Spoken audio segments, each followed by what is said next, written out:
இப்போ என்னன்னா, இப்போ இந்த கனெக்டர்லேருந்து வி பஸ் சப்ளை நம்ம ஓபி ஐசிக்கு போயிட்டுருக்கு பாருங்க. கனெக்டர்லேருந்து ஒரு கெப்பாசிட்டருக்கு போகுது. கெப்பாசிட்டர்லேருந்து ஒரு டயோடு கொடுக்குறாங்க. அந்த டயோடுக்கு போயிட்டு ஒரு ரெசிஸ்டருக்கு போய் நம்மளுக்கு ஓபி ஓவர் வோல்டேஜ் ப்ரொடெக்ஷன் இந்த ஐசிக்கு சப்ளை போகுது. அந்த ஐசிலேருந்து ஒரு கெப்பாசிட்டர் கொடுத்துருக்காங்க. அந்த கெப்பாசிட்டருக்கு போய் ஒரு காயில் மேலே போயிட்டு நம்ம சார்ஜிங் ஐசிக்கு போகுது பாருங்கள். இப்படி தான் ஒரு கான்செப்டும் இருக்கும். இப்போ பார்த்தது வி பஸ் சர்க்கியூட் மட்டும் பார்த்துருக்கோம். அதேமாரி டேட்டா ப்ளஸ்ஸு டேட்டா மைனஸும் கொடுத்துருக்காங்க பாருங்கள்.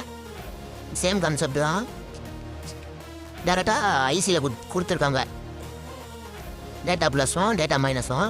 கிரவுண்டு காமனு, போர்டு ஃபுல்லாக காமனாக கிரவுண்டு எல்லா இடத்துக்கும் போயிருக்கோம். நம்ம செக் பண்ணாலே தெரியும். இது வந்து வி பஸ் சர்க்கியூட் மட்டும் இப்போ பார்த்துருக்கோம். நெக்ஸ்ட்டு வீடியோவில் எப்படி வி பேட் போகுதுன்னு